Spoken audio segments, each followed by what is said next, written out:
I got loyalty, got royalty inside my DNA. I got war peace, got war and peace inside my DNA. I got power, poison, pain, and joy inside my DNA. I got royalty inside my DNA.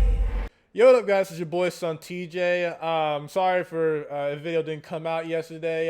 Just going with the flow here. So me and Kendall have both beaten The Last of Us Part 2, and I don't know all the topics we're going to have here. We're just kind of going with the flow a little bit. And he beat the game, and he was way more positive on it than I thought it was going to be. And funny enough for me, because I made my review, check out my honest The Last of Us Part 2 blind review. It actually has a good amount of dislike to dislike ratio, 42 likes, 2 dislikes. And my review over the game has grown more positive over time, which I really thought it was going to be the opposite, because for controversial stories like, I don't know, The Last Jedi or Batman v Superman or other stuff where they start very controversial and they either lean more positive, lean more negative, I thought I was going to lean more to the negative, but generally, I don't. And I'm going to let Kendall talk about his feelings towards the game as well. What's going on, YouTube? Your boy's back again. It's been a while since I've been on the channel. You know, life happens. COVID-19 shit happens, you know. But I decided I just want to motherfucker just do a video with my boy, SonTj, you know. Check him out. So I just want to preface this right before this podcast starts. This is more likely going to be a longer one. So go ahead, get everything situated. Just, you know, tune it out, just listen to us, see if you like what we're saying. This is going to contain heavy spoilers for The Last of Us Part 2. So if you have not beaten the game or you care anything about the spoilers in this game, we're going to be talking in depth about like the ending, character developments, and things that I picked up on, like just thinking about like the ending and how that affected like some of the other things that happened in the game, and some parallels to other games as well. So just want to preface this right now. Also, we might mention other YouTubers, okay? I'm trying my best not to be the old me, because if y'all know this channel, the old me will make videos on different YouTubers thinking it's all jokes, while other YouTubers will take is I'm attacking their brand, I'm attacking their character, when I'm just here to crack some jokes. So I understand now, if I crack jokes at YouTubers, that's a personal attack, so I'm going to really address that. Any criticism I make in this podcast about YouTubers, well-known YouTubers, and some YouTubers I still don't like, just to preference that it's criticisms of what they put on the internet. It's not me giving more room for hate or anything like that, okay? I'm a changed man, even though I've always been on that, that guy. I gotta feel like I gotta address that, because I've lost dead-ass friendships over me cracking jokes on personalities, because I cracked the wrong joke, even though I've been cracking jokes to these same YouTubers for years, okay? So I just gotta preface that, because this video might blow up 2 years later, like my Tyrone Magnus video that I thought was just going to be a one or done, which it was, but we're going to address him here too, because what he said was just, Okay. Also, everything in this podcast is strictly our opinions. You are welcome to have your own opinion as long as you can make a creative discussion about it and not just hate fuel. We know there's going to be hate fuel, and we know there's going to be the random trolls out there. We know, we get it. We love you guys too. You guys are putting a view on the video. We appreciate you. But just saying that we're trying to have just a meaningful discussion about this game, like coming from an unbiased point of view, like just two people that played the game and enjoyed it for what it's worth, and just want to have like a clean discussion about this game, not trying to say anything. The interesting thing about this podcast is that we both didn't get spoiled. We both played it completely blind. We didn't watch videos that, like, you know, just try to have full-on discussions about spoilers and say they wasn't going to play the game because of the spoilers. Like, me and him both went to the game completely blind, and we had different perspectives or different viewpoints on this game, and we gave it an actual fair shot. And this is not me throwing shots at people like Angry Joe or other people that, you know, made full-on videos saying that, you know, the spoilers, ruin everything and is against the fans. Actually, I just watched a little bit of a spoiler cast with Neil Druckmann, Ashley Johnson, and Troy Baker getting their different perspectives. So we're actually giving the game a fair shot. No cracking jokes or attacking Neil Druckmann or trying to look at all the identity politics. You know, just trying to find every reason but not talk about the actual story. We're not going to do that here. Yeah. So we're gonna go ahead and start getting into this. First thing that I want to preface is that the game plays fucking amazing. Like everything that they did. Also, watch out for the cursing. Try to calm down the cursing a little. Yeah, oh, I apologize. I ain't trying to demonetize your video. I'm sorry. I forgot YouTube algorithms. So the game is really, really great. Like as far as like gameplay wise, like they've improved upon everything in the original Last of Us as far as like gameplay mechanics go. It transitions really smooth. If you go from the Last of Us Part 1 and you go straight into Last of Us Part 2, it's a real smooth transition. It doesn't feel like there's any like jumpiness as far as like but you can definitely notice like how many details that they've improved, like smoothed out the engine, updates to the crafting and everything. Like it's just, I really enjoy playing through the game.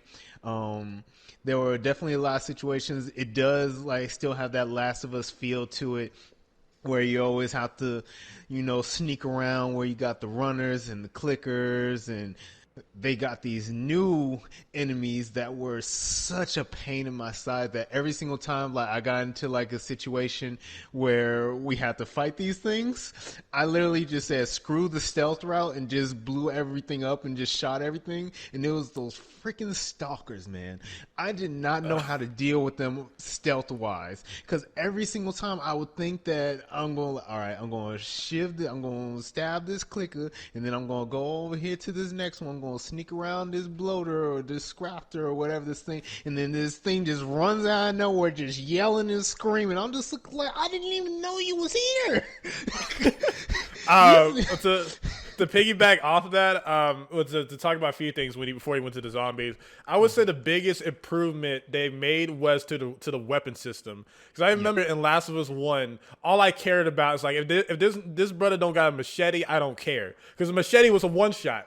And like I didn't care for like any other weapon, but like like a pole or a machete. And with this game, I actually tried out the different weapons, and it was all just as useful. It wasn't only about like, okay, I just want the weapon that has the most durability. It was like weapons that had little durability also kill the same amount as a weapon that had a lot of durability. And when you want to save a weapon, all you gotta do is like add a like little like I don't know, use like up all some like resources, and you basically turn any weapon into a one-shot kill. Sometimes take two shots, but most of the time, like when you upgrade the weapons, then they become a one-shot kill. Especially if you upgrade like the axe or the machete. Those are like the higher tiers because they have higher durability. So basically, it just comes down to just how much durability the weapons have. The machete is still the best weapon, but it's not like to the point where if you don't have a machete, you can't just like melee kill things. Like you don't have to use like you don't have to use like a whole pipe to kill one dude. If you upgrade, you got basically like 4 kills on it. So like they've definitely done a good job upgrading. The weapon variety is still good, so you can choose how to go through. Although I am upset that I really didn't get to choose on Ellie's playthrough.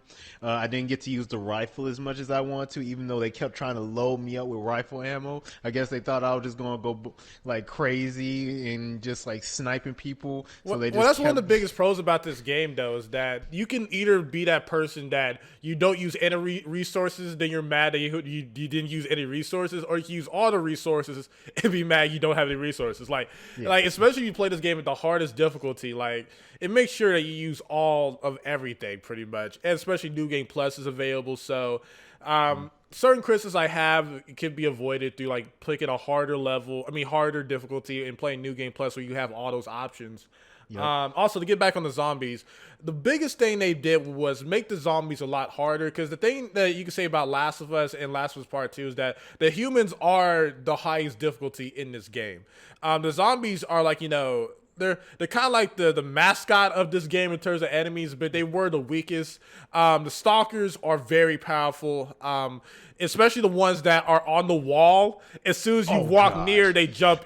Even though the game told me that was going to happen, I literally, I got jumped by that thing every single time until I finally got it right. But that was the last one.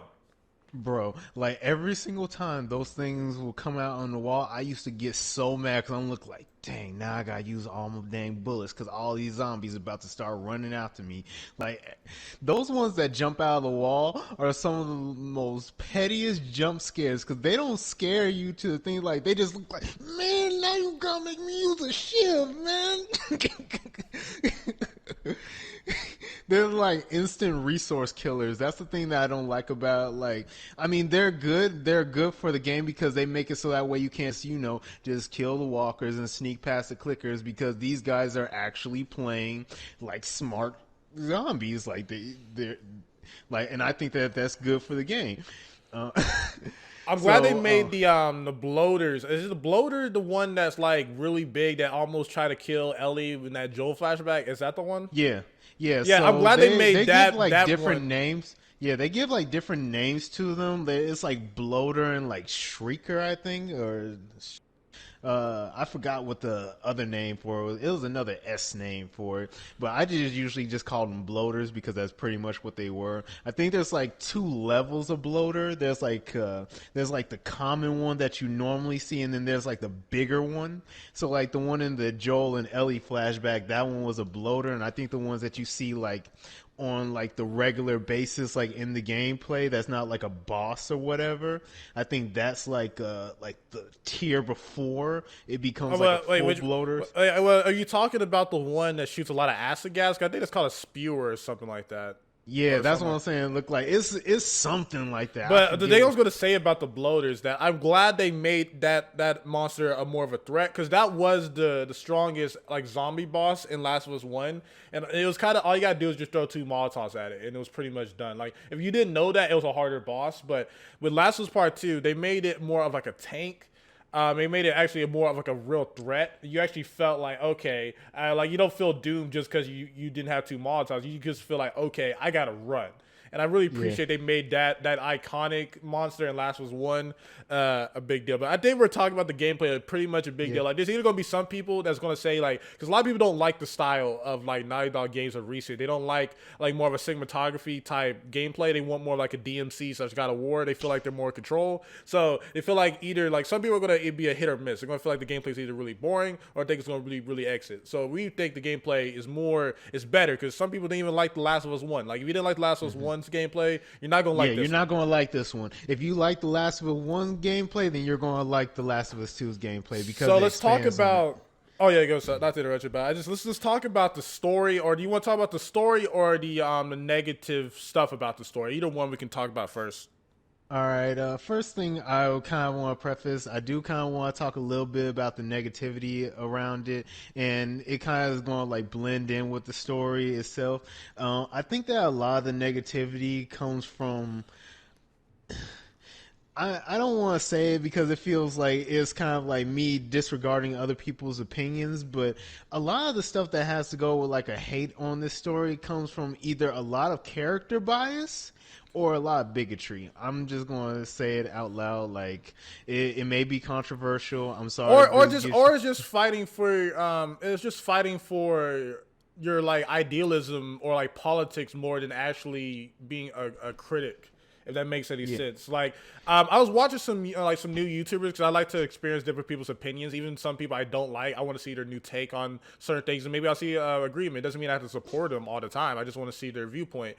And I saw this one guy. It was a video called like the failure of game writing or something like that. The failure of like writing a character. It was about Joel.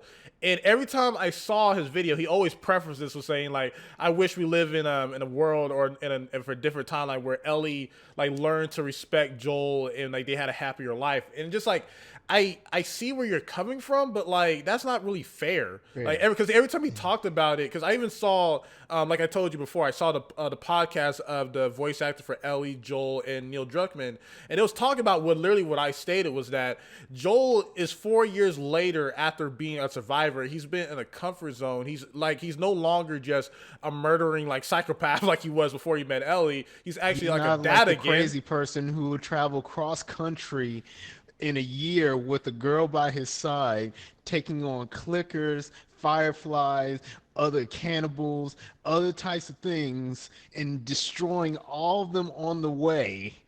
Yeah, like people need to Oh, understand, like people need to understand, like, Joel was a monster, bro. Like, in well, the the thing is, first game, I just want to let everyone know, like, Joel's my favorite character, right? I think Kendall loves Joel a big amount as me, but like, you understand, you people that were killing around in Last of Us One, like, the people that, like, the one where we was driving around with Ellie and a dude pretended that he was hurt and we ended up running him over. Joel literally stated that he did every single thing the people that were killing are doing to kill us. Like, yeah, like he was literally, I Joel was wasn't. part of one of these before.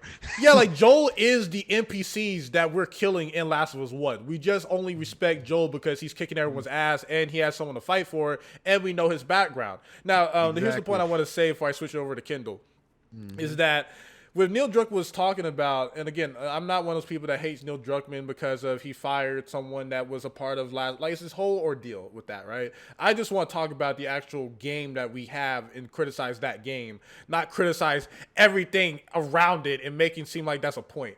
Now, with that guy's video talking about, like, Joel would have done this, wouldn't have done that, it's like not understanding that Joel is a character who's not going to stay the exact same for 4 years straight, where his main goal in Last of Us Part 1 was surviving, and his main goal in Last of Us Part 2 was regaining his love and trust, or regaining the trust he wants for his daughter, which is Ellie. His two main goals are completely different.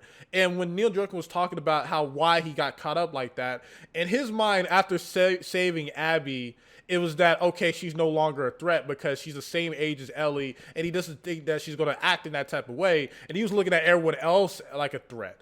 And when he turns around and he sees a person that he thought was a threat be the main person that's after him, he looked at it and like, oh crap, I really messed up. And I was actually watching Troy Baker's comments about it, and he was talking about he did have a moment. It felt like, you know what, this is what happens when you let your guard down. But he said, but literally at the end of the game, he said that he'll do that all over again to save Ellie. It's just like what Kendall said, is that there's a lot of people that are not really criticizing the game. Like, and there are some fair points that we're going to get into later on. But it's some people that their main criticism is all about how they treated Joel, how they favor Abby, and how they feel like Ellie would have aged differently, or Ellie would have responded better than what the game presented.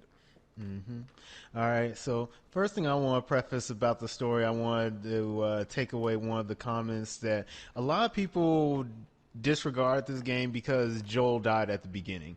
So first thing I want to say is that in order for The Last of Us 2 to be Ellie as the main character as this story, Joel needed to die. This is a character arc that has been done many times in most stories. In order for another person, for them to take on the mantle and continue their own story, their own character development, usually the previous main character who was a mentor to this character needs to die. I want to counter that a little bit, because a lot of people are saying that they don't mind Joel dying, is the way he dies. And I have an opinion about that, but I want to hear your opinion about how do you feel? Do you feel like the way he died was disrespectful? No, I do not. And the reason being is because you wouldn't realize this until you actually beat the game. Because you don't understand until you get to the very end of the game that Joel was in a mindset where he felt like his character arc was, at that point, his character arc was done. If you remember the ending scene of The Last of Us 2, they show Ellie and Joel attempting to reconcile their life back together. So this is Joel in a very emotional point at this point in time. There's no way that you can be on like your P's and Q's on like perfect like survival mode. That was literally a day before he was killed. That was the day before he was killed.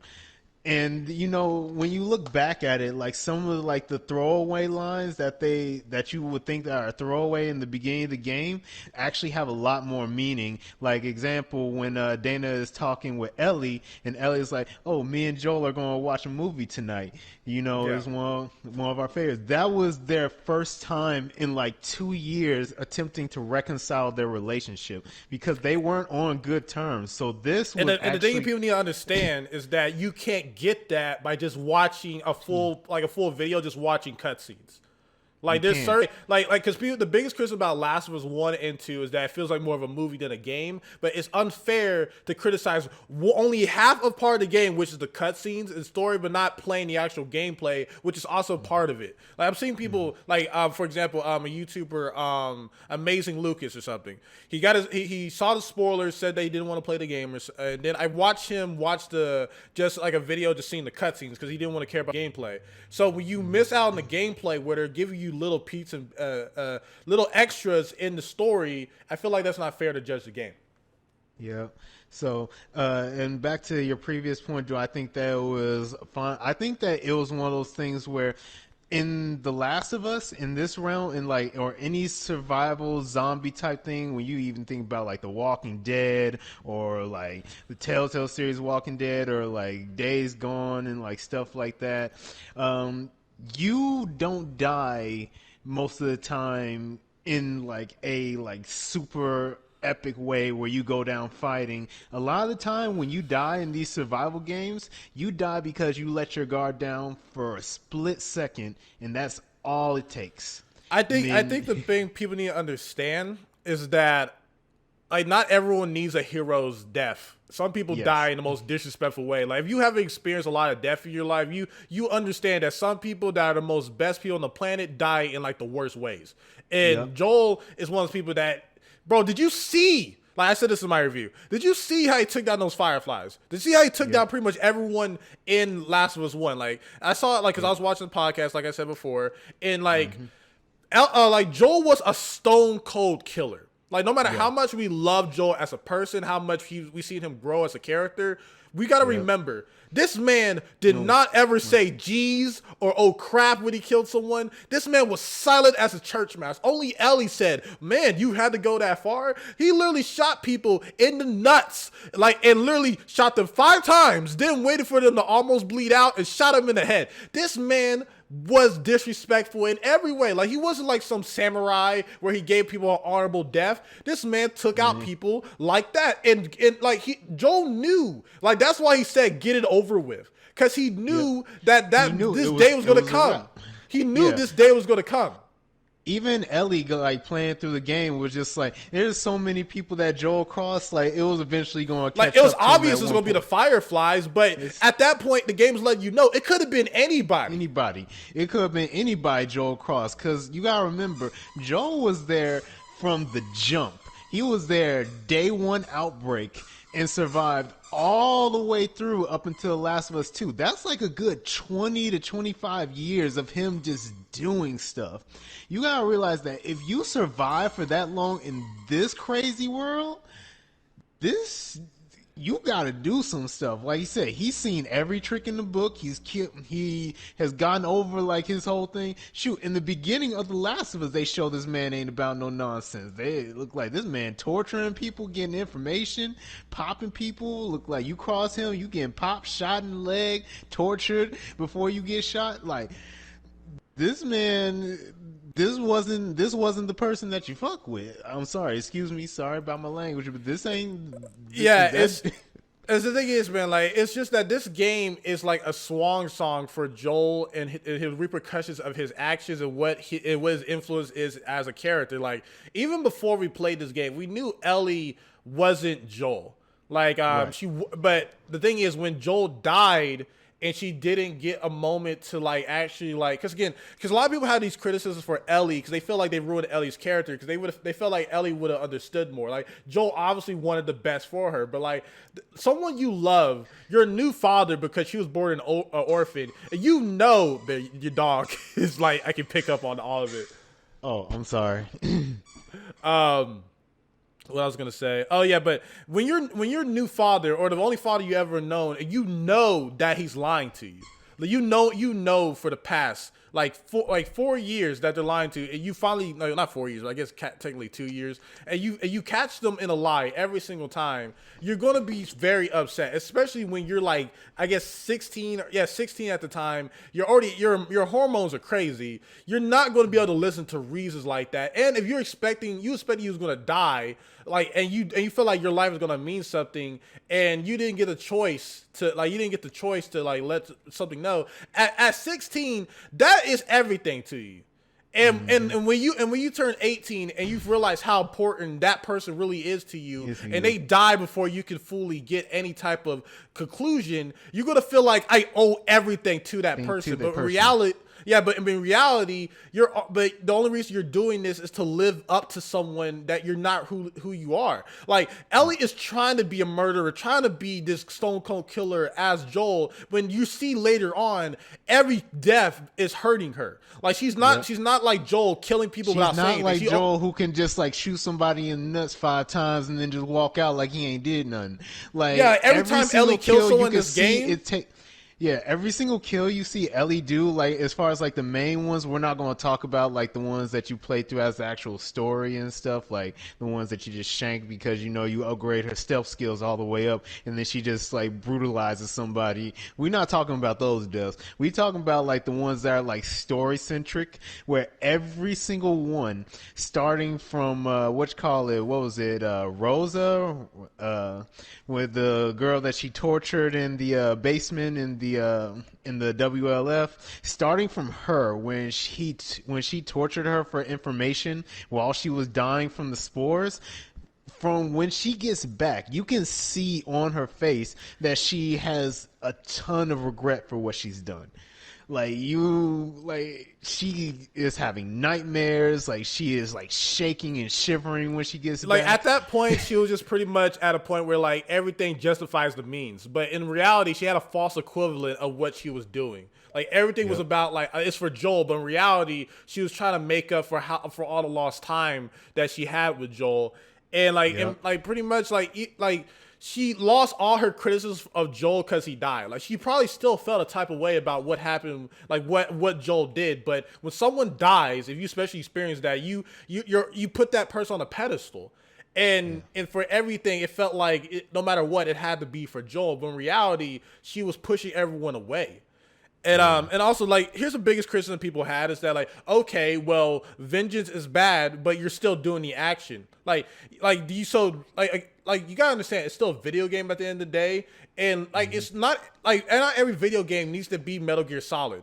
Like not every video game needs to be like you have the choice not to kill. Actually, you do have pretty much the choice not to kill, just only in story points where you got to kill main people. Like you can play this entire game if you're good enough and not kill anybody. Right. You kill like the main people. So like, yeah, you can be totally in canon. You can sneak around, and like even in the game, it literally said that like Ellie was like, I don't know if like about killing them, but we'll kill them if they get in our way. Right. So another thing is like I want to point out as far as that is that a lot of people seem to have like a trouble understanding how Ellie's interactions and how that affected like her choice to the end. But before we start talking about her choice to the end, I actually want us to make a segue and start talking about Abby and a little bit of the controversy around her, because there's a lot of controversy around her, and she's I want to address the bigoted part first. I want to address the bigoted part first. So I haven't talked about Tyrone Magnus in years, and actually my video about him came up recently because other YouTubers, apparently he's blocking people again. I don't care, right? But because other users want me to like collab and crap, dude. I don't care about this 40-year-old man. Okay, I don't care. But I saw this clip, and again, I'm not the type of person I only judge by clips. I actually went to the real video and checked out the rest he had to say, and this man had the audacity to say that his hormones work correctly because he's not attracted to muscular women, right? Now, you can say all you want about Abby, but this whole thing that normal women are like skinny supermodels or like fat chicks or something like that, this whole thing that normal women, like, what? I don't get that. Like, again, I'm going to focus on Tyrone because Tyrone said this crap and other people said this. Is that the irritating thing?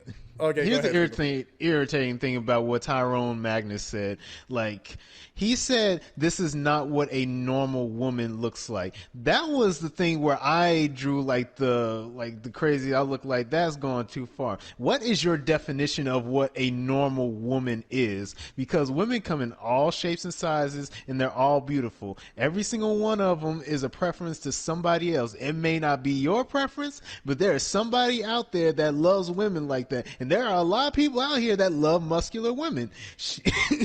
it's just my main problem with a lot of people's criticism because they say like, well, a woman can't get that buff without taking steroids or some testosterone. Like we saw literally in Abby's She like has story. a full kitted gym at the WLF. Are you kidding me? They eating like kings out there. Where you going in the freaking survival? They talking about they got burritos, G.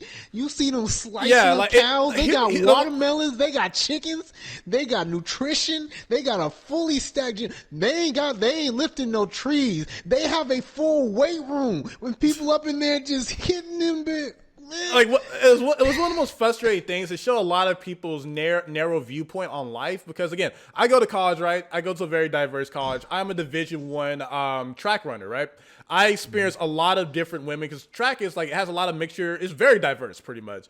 And one of my best female friends is a very muscular woman who doesn't take steroids, who literally just does the same things I do as a woman. And there's plenty of women that are just not like a woman could be stronger than me and like it doesn't need to be like okay, but like there's some women that are like 6 foot swole and everything like that don't do any illegal stuff. And just some people really feel like that a woman to be like that is unrealistic when actually it's very common. It's very realistic. Yeah. Like it's very common for these things to happen. And you gotta remember that this is a woman who for 4 years was training to kill this one man. She had a drive to actually kill this one person, and she knew she needed strength to do it because this was a man who single-handedly took down the entirety of the Fireflies, traveled cross country with one person and got out without a scratch. This is not somebody that you take lightly. And even then, after all those 4 years, she still said she needed a squad to take out this one man. This was not somebody that she had to take chances. She literally went through all of that to kill this one man. This was like a goal set by revenge, G. Like this is like those games were revenge games. She was trying her hardest. She was pushing through, and you'd be surprised the amount of effort that you can take when you have all the correct equipment necessary, have all the nutrients, and you have the drive to actually do it. Yeah, like one of the criticisms you could say is that maybe she is a little bit too buff. I can see that. Like sometimes her arms look a little bit cartoony. But if you know the person that mocapped Abby, that was a real woman bodybuilder. Like, okay, that makes sense. I just maybe sometimes like the face model and just like maybe you could see you could say there's a like some type of like weirdness there, but like overall it's like if you keep saying like there's some type of identity politics or you're trying to find every reason but not criticize the story, like look, if you feel like there's some type of like agenda being pushed, I can't really argue that because that's just your perspective. But if we're talking about the actual story, the story is telling you that she spent 4 years training to kill one man, and the story is respecting Joel because Joel took out the entire Fireflies by himself. So she said, you know what, let's get the squad. No matter how much I've been training, no matter how much, if I am the best soldier, because they said that she is the best soldier over there, I need a squad and I need to take this man out when he doesn't see me coming. Exactly. This was a mission that she wants to do. And here's another thing, like this is kind of like a joke or whatever, but if you can't suspend your disbelief to believe that she can actually be like a strong woman, you feel like she needs to be juicing, motherfucking in the first game and in the second game, you got Ellie grabbing pills everywhere and popping them boys so that way she can see clickers through the walls. Like, yeah, you gotta understand that. Yeah, like, you gotta understand that this is still fiction at the end of the day. Like the amount of people are saying, like, well, if the message isn't about killing or murder, then we shouldn't be killing anyone. Then you wouldn't have the epic game series, bro. Like some things you gotta understand that some things need to happen for other things to happen. Mm-hmm. Like there's certain things that it's kind of like, so you suspend your disbelief off of that? Like you don't think that's realistic for a woman who's surviving in this point in time to freaking be training, especially she's like, there's no reason why she couldn't get that strong when she has all the resources available to her. But I don't want to go too much. Yeah, I don't want to go too long into this. I'm not trying to be the person trying to speak for women. My biggest standpoint for what Tyron Magnus said is that he said that sorry that my hormones work correctly for not liking a certain body type or something. I just think that's very ignorant and just shows how what's the word I'm looking for? Not in touch, or just shows how ignorant this old man is. And like I said, I don't like talking about this guy. It was just brought to my attention that he said this, and I felt like a lot of people have this viewpoint, and it's just very ignorant. All right. Now, let's go back in because I actually want to talk about Abby's story arc and how Naughty Dog actually presented her character, because I think that's really ingenious, like how they do it. And it's not it's not groundbreaking. Like, it's been done multiple times where they show you're supposed to hate this one person and then they try to humanize the person. I'm not talking about that. I'm just talking about how much of a dichotomy it shows when you got to think about it. If you did not play The Last of Us Part 1 and you weren't as connected to like Ellie and Joel, and you saw it completely from her perspective, Ellie and Joel are the villains, because mostly this Joel was for Ellie mostly went on Joel. revenge. Yeah, mostly Joel. But in Last of Us 2, you could make a very strong case that Ellie was the villain, but that's a different story. That's a different story. Joel was the villain who brought the cure for humanity to get past this plague, and he single-handedly killed everyone possible in that timeline that we know of. Not to fully kill your idea there, but like, how do you feel about people saying that just based off the game theory video that the cure was impossible because the zombie apocalypse was a fungus, and they feel like the doctors didn't know what they was doing or something like that? Hey, nothing to MatPat. I love watching MatPat's videos, and a lot of them are entertaining, but I'm considering it in terms of like in-game universe. If they said that it was possible to make a cure for this during it, I'm willing to suspend my disbelief into that versus all of the science and stuff and say that, yes, this is what possibly could have happened. They knew that they could make a cure from this. I think people need to understand is that Joel's motivation wasn't like, oh yeah, well the cure wasn't going to work. His motivation was to save Ellie. Yeah, his motivation wasn't the cure isn't going to work. You guys are incompetent, so I'm going to kill you and save this girl. This was, no, I'm not losing my daughter again. Yeah, like people need to understand that people need to understand that the motivation of what Joel did is what makes him an evil in Abby's eyes. It's not it's the motivation of why Joel did it. It's not exactly like, well, if we look at it from a different like you know what I mean? Like, yeah, well, like, say for instance that you are right, like, and the cure wouldn't have worked, right? That's something that we would have only found out if Joel had not did what he did. See, Joel was willing to sacrifice all of humanity. This was not like a guesstimate or whatever. If we took from face value what they said, and this was a cure by sacrificing this one, we get the entire civilization back to normal. No more clickers, none of this zombie stuff. We can rebuild society. And he said, no, Ellie is more important to me than humanity, so screw everybody else. You all got to die so that way I can get Ellie back. I think one of the coolest things that because I was watching different YouTubers. I was watching Berlise, one of my favorite YouTubers, and he literally reacted when, we switched to Abby. He was mad at Naughty Dog saying this is a terrible game. Then we saw Abby's story. He was like, you know what? They killed one man, which was Joel, which is a very important character, and Ellie decided to kill everybody, all of her friends. And here's the thing, right? This is the cycle of this whole Miller crap, right? So Joel killed everybody in that freaking place, but like the little kids, which was Owen, Manny, and everyone else there, right? And Abby in their group only came to kill Joel. And Owen literally said it that if we kill Ellie and we kill Tommy, we're no better than them. We're no better than them.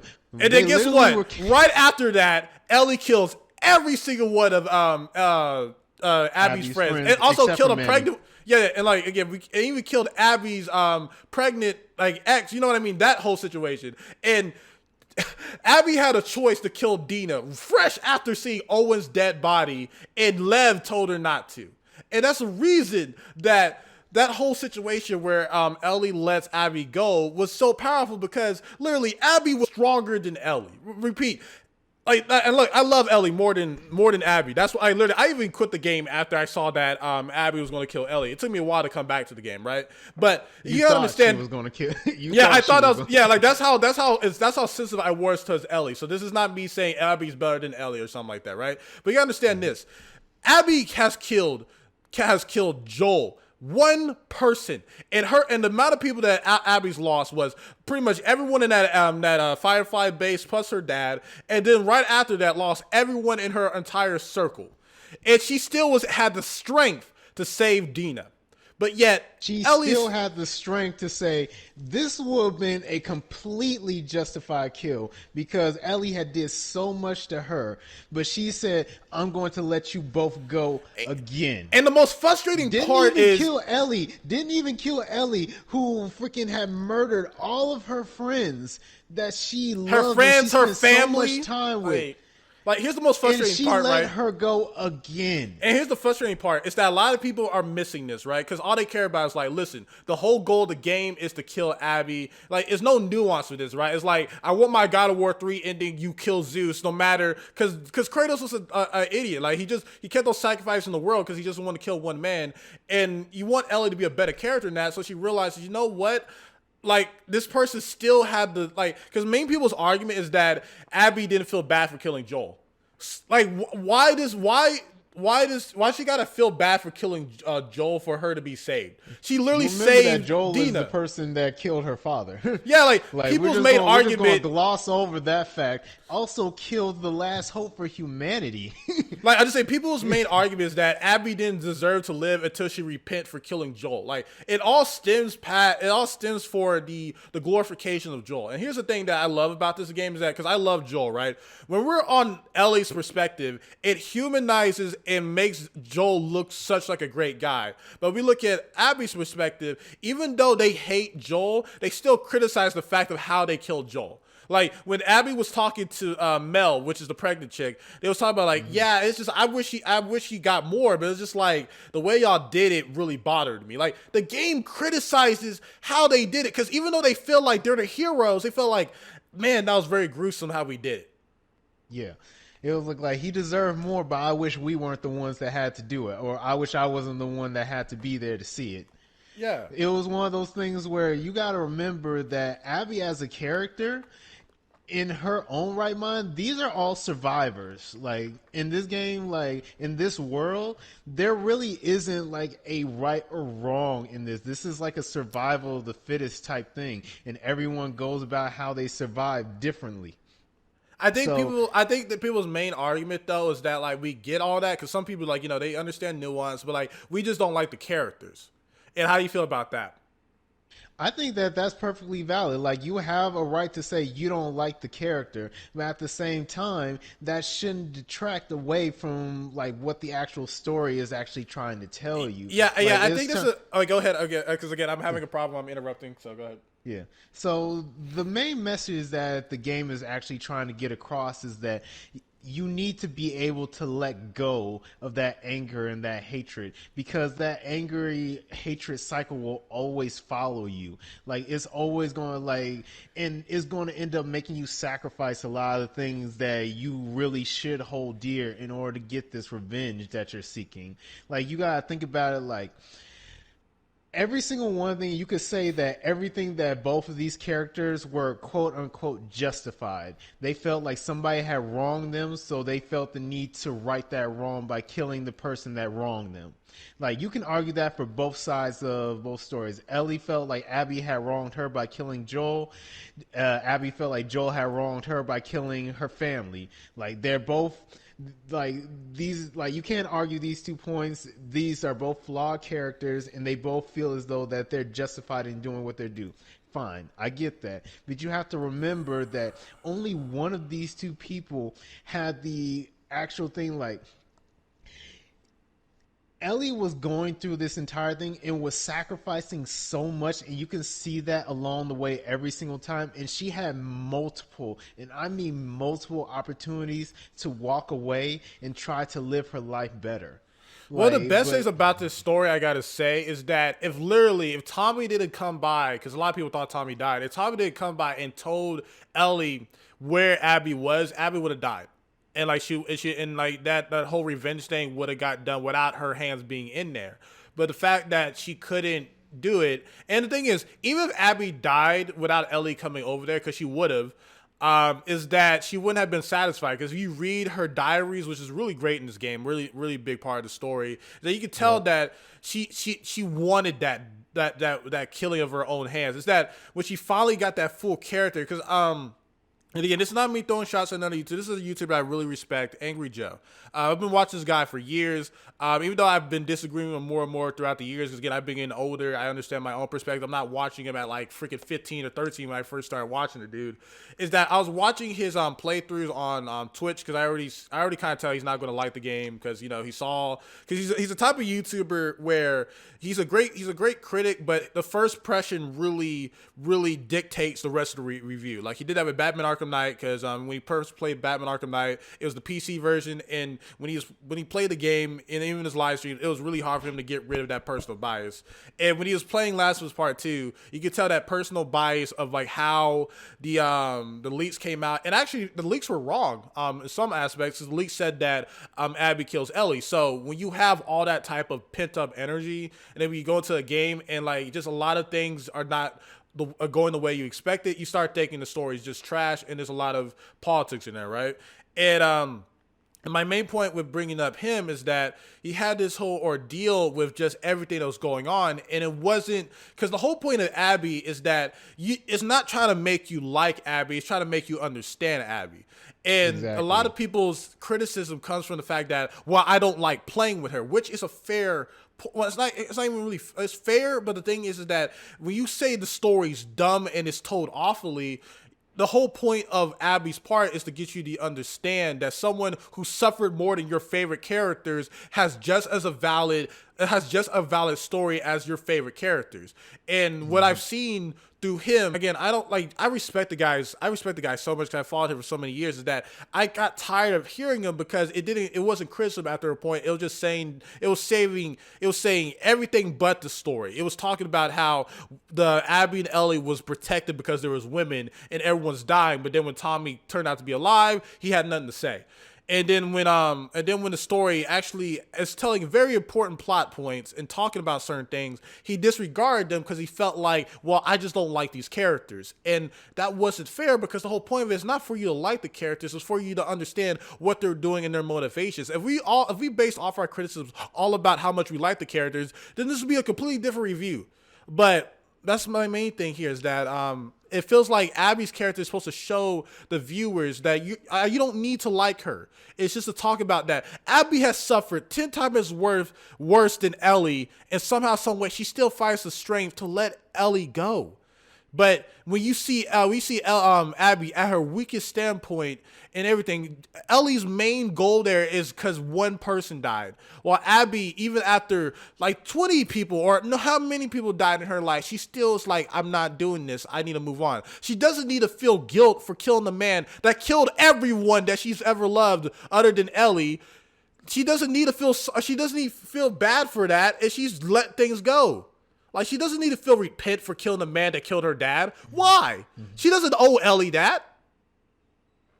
She doesn't. Like, just think about it like this. If somebody had killed your family, I know this is like a very bad argument to say, but if somebody like killed your family in front of you, and you know, like do you feel like, if you killed that person, would you feel regret for killing that person? The game lets you know that she. Well, the game lets you know she feels regret for how she went about it. That's what the game is really letting you know, that she feels regret for about that. She feels regret for not, because Joel's the main reason why she didn't end up with Owen. And again, we could talk about Owen, because Owen, I like Owen, but like the way they handled him and that whole love plot, it was kind of contrived. And the thing about Abby that I want to talk about too is that her part of the story, which I kind of respect people's criticism about, is that it seems like it is kind of disjointed, and it kind of feels like it's a little bit too long. Like that whole little subplot with Lev and everything like that. Yeah, it feels like it's not really connected, but you got to say that the action set pieces, the storytelling around that was pretty great. It's just that it doesn't feel as connected as it opens the world of Last of Us, but I think a lot of people wanted to focus on like the revenge plot a little bit more.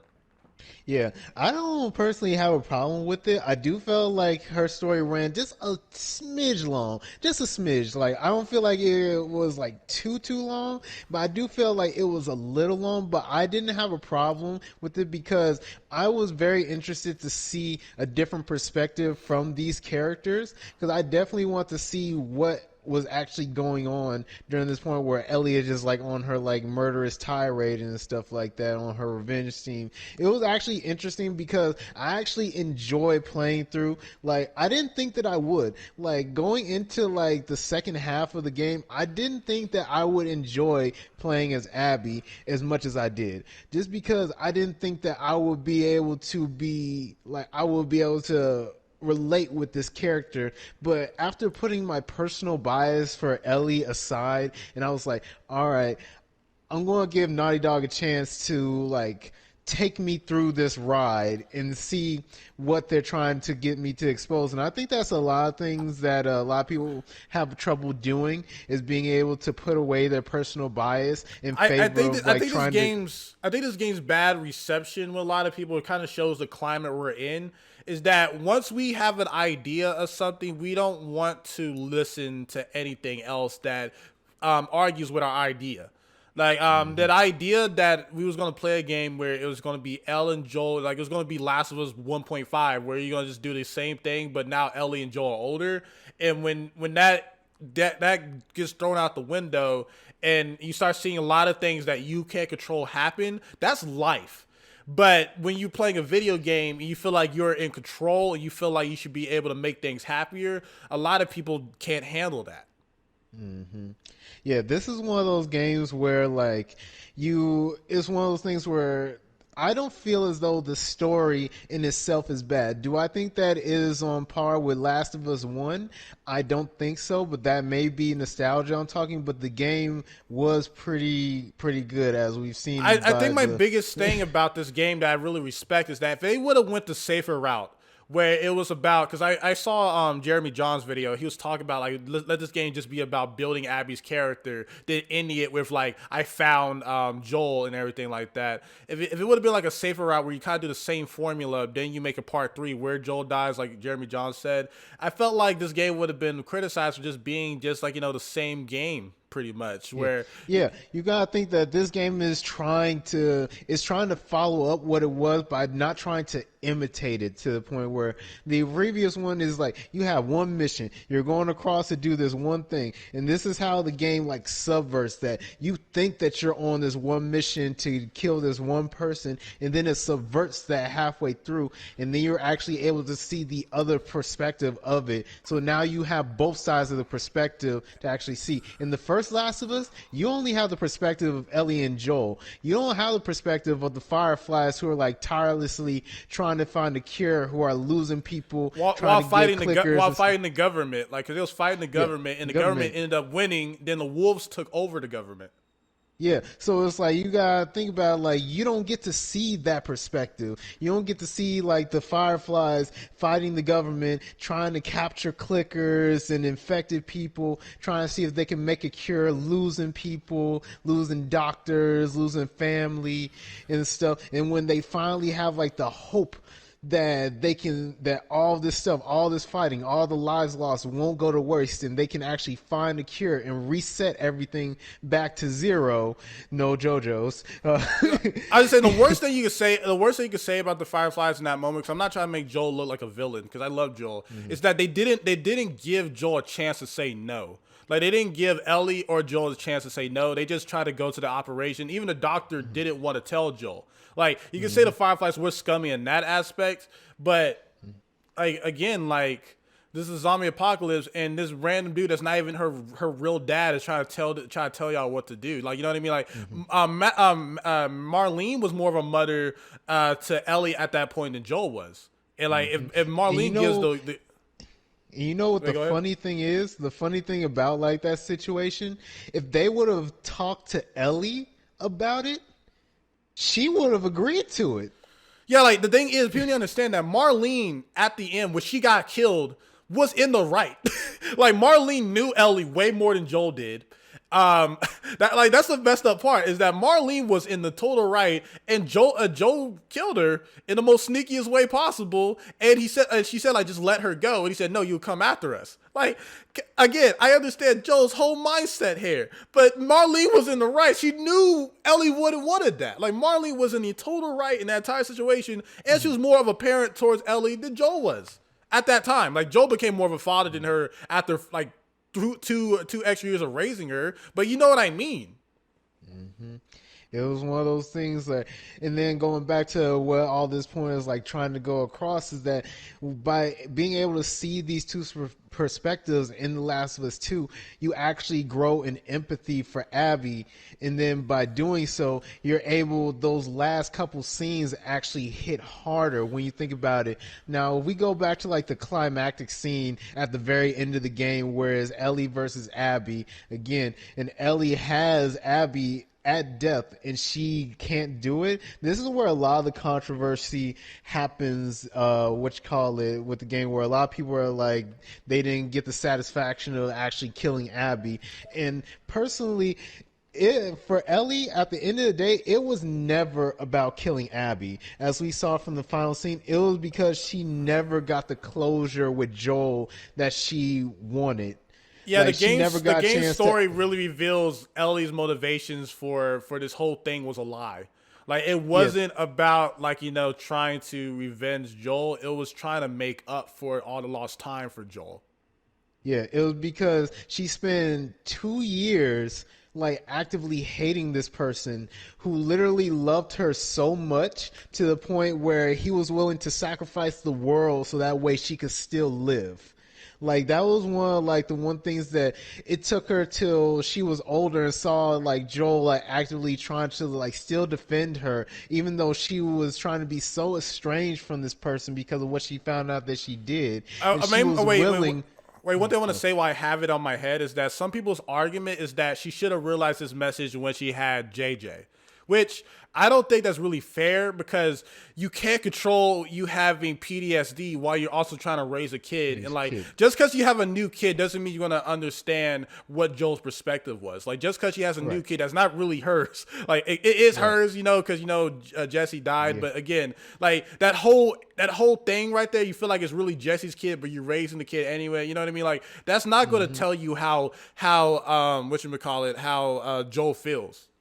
Yeah, and then you gotta think about it like this. This was that point where, here's the thing about Ellie. Ellie was basically forced into that situation because she couldn't kill Abby in the first part. And I'm sorry for everybody that loves Ellie, but Abby was completely in control of that entire situation, and she had less resources than Ellie. I don't care what anybody says. If you want to argue with Abby's a better fighter than Ellie. Abby will solo Ellie any day of the week, any time.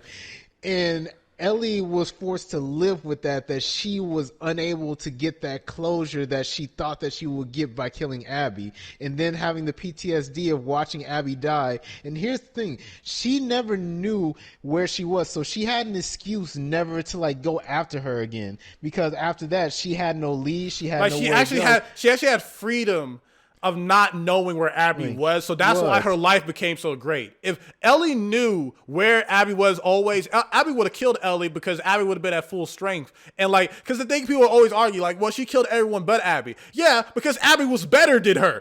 Ellie was able to kill everyone else because they was weaker. Abby literally beat Ellie with all her weapons with just a bottle and sneaking around. Like Ellie had a shotgun. She had every single arsenal, and she still lost. All of her arsenal, and she still lost. And the thing is, even in their final fight, right, where Ellie only just got a stab wound, but she healed herself up, but she's still kind of weak, and Abby was depleted, about to die, and Ellie still had a knife, and she still made it a decent fight. Like this girl was malnourished, she was slave working, she was she was freaking crucified like Jesus Christ out there on the poles, just sitting out there left for dead. Her body is nowhere near what it was like from the beginning of the game. When you see her, she is like deprived of nutrients. She is like into the point where she's just trying to get away and survive, trying to find somewhere to go. She's not trying to work out or do anything else. She's trying to live. And remember remember, she still knows that Ellie was responsible for killing everyone in her group. That's more than one person, by the way.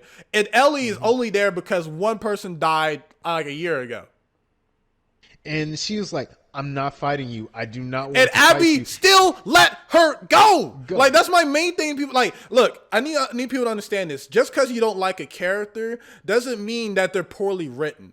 Everything about Abby makes sense. Like, again, you can argue that her part of the story is too long. I actually agree with that. I feel like the story was told in more of a chronological order. It'd be a better, overall game. That's why I'm not giving it a 10 out of 10 or something like that. I agree there. But I'm just saying, like, her whole point of her character is to understand her, understand why. I still don't really like Abby like that. But the reason I'm arguing about all this stuff is that screw me just not liking her as a person.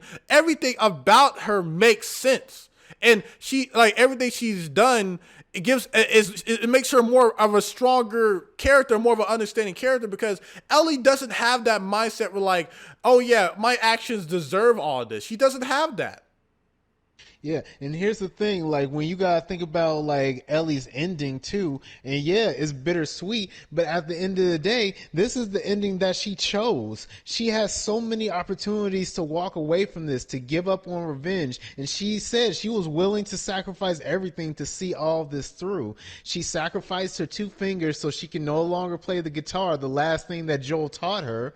Like, she can't play the song that he taught her. If she learned to switch hands. Like, she can still learn how to play it, but it's supposed to be like symbolic of that. Yeah. We know there are ways to. There's some things, I'm just like, look, she can learn how to switch hands, okay? She can learn how to switch, yeah. And like, she's most likely going to find Dina, because where else they're going to go? Because I remember I read the little note, because they was talking about, like, it was Jesse's parents, right? And it was Jesse's parents pretty much saying, like, hey, y'all need to come back to Jackson because, like, we want to meet the kid and blah, blah, blah, because we're tired of going over there. So they most likely went to Jackson, and she's most likely going to find them in Jackson.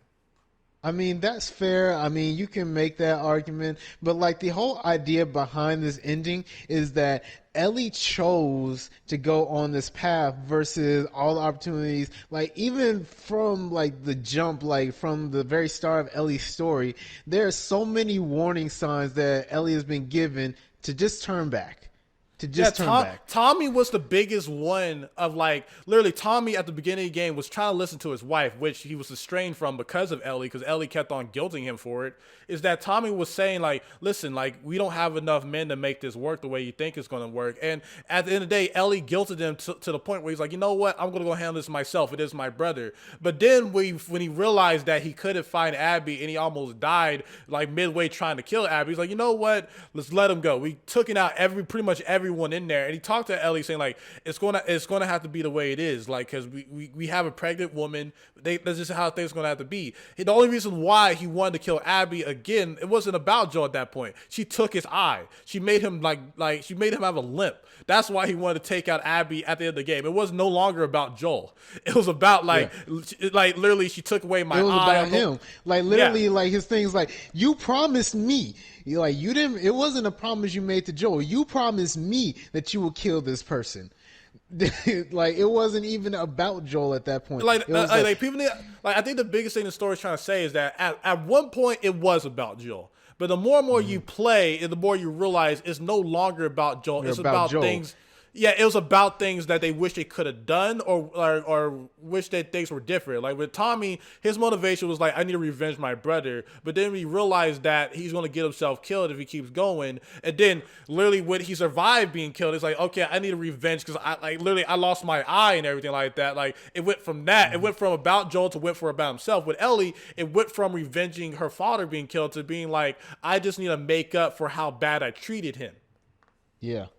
And it was one of those things that she didn't realize this until the very end of it. And then that's when she finally got like the closure that she needed, where she was like, I never got a chance to actually forgive this person. And then I believe in her heart of hearts at that point, that was when she was finally able to forgive Joel, because like you see her crying, she just like, don't go away. I still need you in my life. Like, it was one.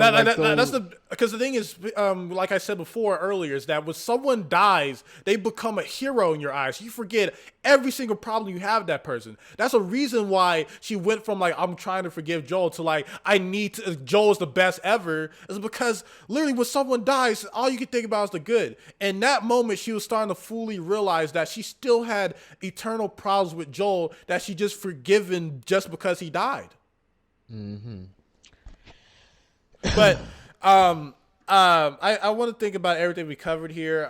Again, if you have genuine problems with the game through pacing and stuff like that, and you just don't only like the story because you hate certain characters, I think that's fair criticism. Like, but I just think a lot of people's main points is just a lot of personal bias towards how characters ended. Like, if you feel like you know the characters more than the voice actors, than the actual character, the creator, and you feel like you know more because they've been corrupted by identity politics and a bunch of other stuff, I think that's just very naive. And if I feel like that your whole goal is that you just want to kill Abby and you don't really care about everything that led to that point, you don't care about the journey, and you're just mad that at the end of the game, you like, if this game just ended with you just killing Abby with like no nuance, like I finally got the kill and Lev is left to die and stuff like that, I'll just hate Ellie more. I'll just hate her as a person because I feel like she didn't learn anything. Yeah, you gotta think about this was a character growth story for Ellie. Like this wasn't about like making everything this was like they said this was Ellie's story to tell. This was like it was Ellie's and Abby's, but it was mostly Ellie's.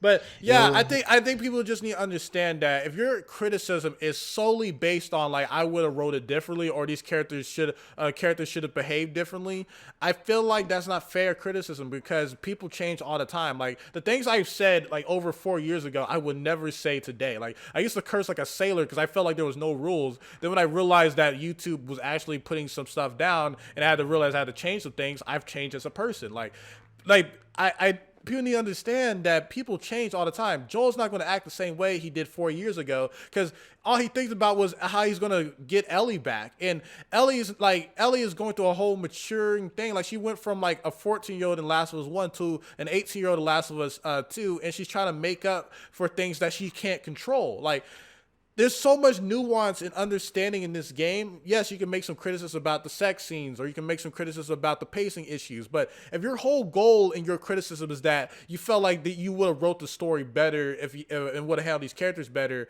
I don't think that's fair criticism.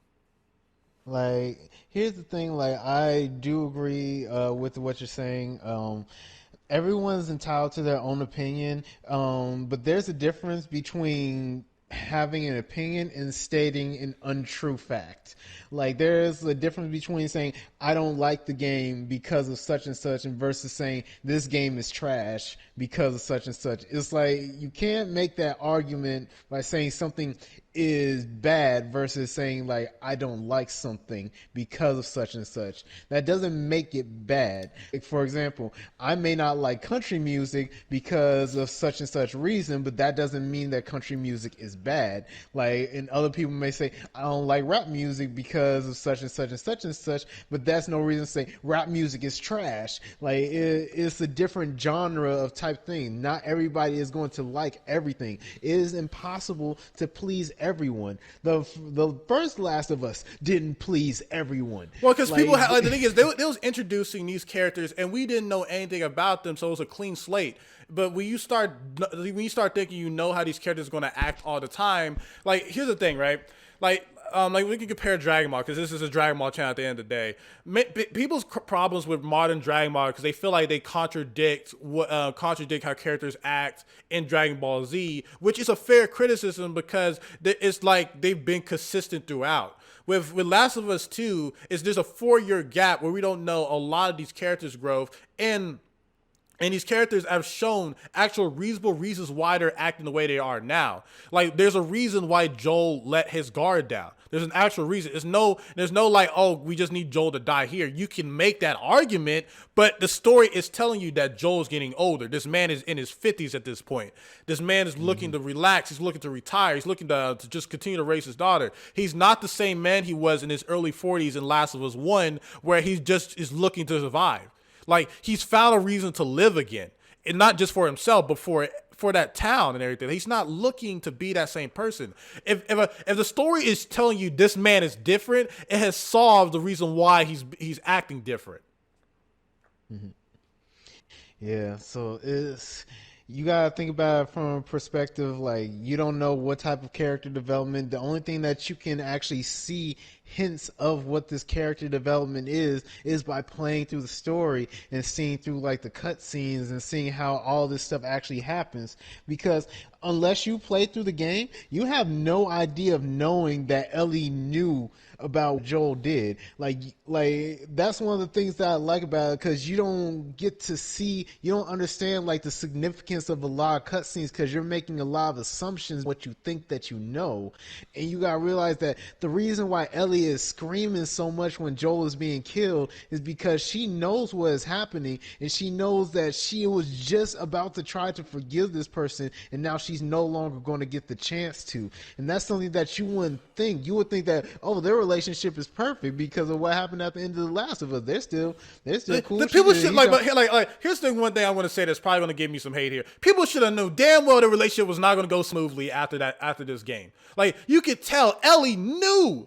Like there was so much social cues that Ellie knew Joel was lying. You like if you like straight up, if you're someone you knew and loved dearly, you know dead ass they lying to you, but the only reason that stopped you from not calling them out is you don't have no proof. Of course Ellie was gonna keep looking for proof to because she felt like she's crazy. Like even the cutscenes, they're trying to tell you that no matter how smooth things are trying to go, that one decision is always going, until the truth comes out, their relationship is not gonna be P's and Q's. Like, they tried to keep the relationship going even though Ellie knew that Joel was lying. Like, Joel was trying his best to try to, like, skate past that. Like, the truth is going to come out. Like, until one of them dies, the truth is going to come out. Yeah. Like, of course their relationship is going to be affected. But anyway, we've been talking for about an hour and 10 minutes. The thing is, my first review of the game still stands. I understand if you hate this game. I understand why, because some people can't get over certain story choices. Like, this game is not for the faint of heart. Literally, I've already discussed that I had to take a break from the game and I thought that I was going to kill Ellie because I love Ellie that much, no matter how much objective I am. But regardless, my first view of the game, I would say it was a 7 to 8 out of 10. But right now, I would say it's an 8 to 9. Yeah, it's one of those games where I feel as though without like all of like the personal bias, I feel like this game is going to age really well. And that's just like my own personal opinion, is because I feel as though without all the bias, the story that's being told here is really great. And I do think that it does live up to its predecessor, The Last of Us 1. Do I think it's better than The Last of Us 1? Gameplay wise, yes. Story wise, no. Here's the thing I want to say, not to interrupt your own personal review, is that I want to say this, is that I feel like this game has the possibility, since it's so much more of a dynamic story. It's like, think about Last of Us 1 as like the Avengers, and think about this game as a Last of Us Infinity War. Avengers 1 is loved so much because of how simple it was, how straightforward it is. Avengers Infinity War takes so much story chances. It's such a bigger story, has so much going on, but so far it's loved more than the original Avengers, right? With this game, there is some real criticisms you can give. I feel like the pacing could do a lot better. I feel like if the story was told in more of a chronological order, maybe people would have loved it more. But I feel like Kendall said, this game is going to age like wine. I feel like through time, this game might be looked at as more of a riskier and overall better game than Last of Us 1. The only thing that's holding it back is the story. Mm-hmm. I do want to close out with just like one other thing that I want to say. I really want to say, forget everybody that feels as though like the racial inclusions is a negative thing. I want to say, screw you guys. Every single black named character has died in this game series. So I don't want to hear nothing about look like, oh, they included Asian people because, you know, they want you, you know, just put blah, blah, blah. Almost every Asian died in this game. Almost every single one. Bruh, every single minority in this game, except for Dana, has died in this franchise. All the black name characters, freaking Marlene, freaking the two brothers from the first game, freaking Ruby, freaking Isaac. So So I just want to say this, like, again, like, we don't want to go into like the political back, even though I'll say this straight up, Black Lives Matter. I don't care what anyone says. But the thing that I want to say is that if your whole argument is based on like, little petty stuff, like you only care about the politics if the politics don't agree with your viewpoint, because I'm starting to see a lot of that, because video games throughout all the time, all of media has always had some type of political thing. If you only notice it when you don't agree with it, right? Like if you don't want to see different races in your game, that says more about you than the game. Like that says a lot more about you. You don't want to see different races in the game, which is basically is taking place in America. After so you think, do you really think there is only white people living in America? Yeah, I'm just saying. Like I'm just saying, if you have those type of viewpoints, that's just way more about you than the game. Because again, look, like I said before, I go to a very diverse school. Like I've literally seen transgender people. I've seen lesbians. I've went to parties with different people. Doesn't mean I'm shilling for diversity or something like that. It's just the reality of the world we live in. It's no longer just straight white male or straight black male protagonist. There's a lot more people in the world you need to understand. Are you mad at the game for being realistic? Yes. There are multiple people of different races that exist. Throughout time, is this a hard concept to grasp? Bro, throughout time, we have discovered that a lot of people that we respected throughout time were secretly gay or secretly had a lot of stuff going on. But to move past this, because we've already have our standpoint here, is that we're not saying that any criticism of this game is invalid. Anyone who's saying that and just saying anyone who dislikes this game is a bigot, we're not saying that. We're only addressing the people who are saying it. Like, I'm only addressing Tyrone Magnus because of the words he said. I'm not making assumptions. I'm only addressing Angry Joe, a YouTuber that I really like, because I don't like Tyrone Magnus as a person, but I'm giving him the respect to like talk about what he's saying and give him proper context. With Angry Joe, a person I really like as a YouTuber, I am addressing the flaws in his argument. We're only addressing certain arguments and certain issues and giving them the proper respect. We're not straw manning. We're not saying every person who dislikes this game is only disliking it because of certain reasons. We're just giving proper context on why we disagree with them. So yeah, I'm gonna be in the comment section if anybody wants to have like any further discussion about like the topics that we talked about. There are a lot of things that I still want to talk about, but this podcast is running long as it is and don't want to, but thanks everybody for sticking around for like the entirety of like the conversation. I look forward to having like discussions and constructive conversations with the rest of you guys, and hopefully, we can all like just make this stuff come together. Yeah, that's the thing is I know this video is going to be very limited on views unless like the YouTube algorithm decides to mess with me. That's usually what happens with these long videos. But like Kendall said, I appreciate anyone who watched this video. This should probably be in a double upload because I know how YouTube works. Like it doesn't reward you if a video does bad, but we had to talk about this game because this game is so powerful. Because I made a full review, I made a top strongest video, I couldn't get this game out of my mind, and I'm not going to give this game reward for making me sad or something like that. I only give something so much credit when you're able to affect me on a level that makes sense. Like if it doesn't make sense, you're just making me feel sad. That's why I have a lot of problems with the horror movie genre, because a lot of things don't make sense, but it just makes a brother feel sad because of a sad ending. Like with this, like yes, I wish it was a happier ending. Yes, I wish Ellie understood Joel's perspective a lot more. But like I said before in the review, Ellie, even when she has a kid, JJ didn't die, and she had to find someone else to replace JJ. Like you know what I mean? Like there's certain things that it just makes way more sense if you don't just focus so much on like how you wish things were different.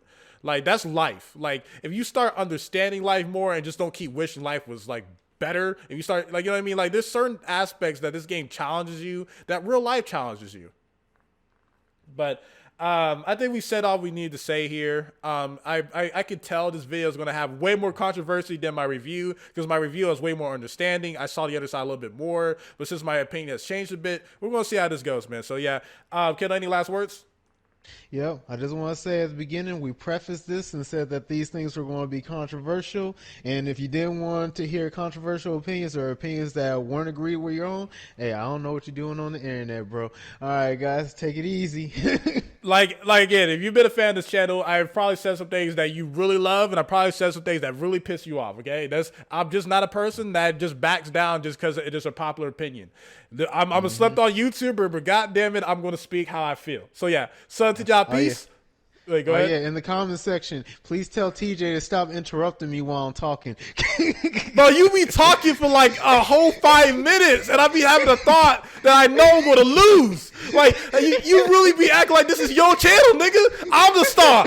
Anyway, I don't come on here all the time, man. Let me talk sometimes, bro. This You nigga ain't gotta really cut think me he's off every single SonTj. time. Bro, this I man don't be never cut you off. Bro, I be listening, and this man be going off for like a good 3 minutes. I'm like, bro. So yeah, They SonTj, like listening to peace. what I got to say. Love.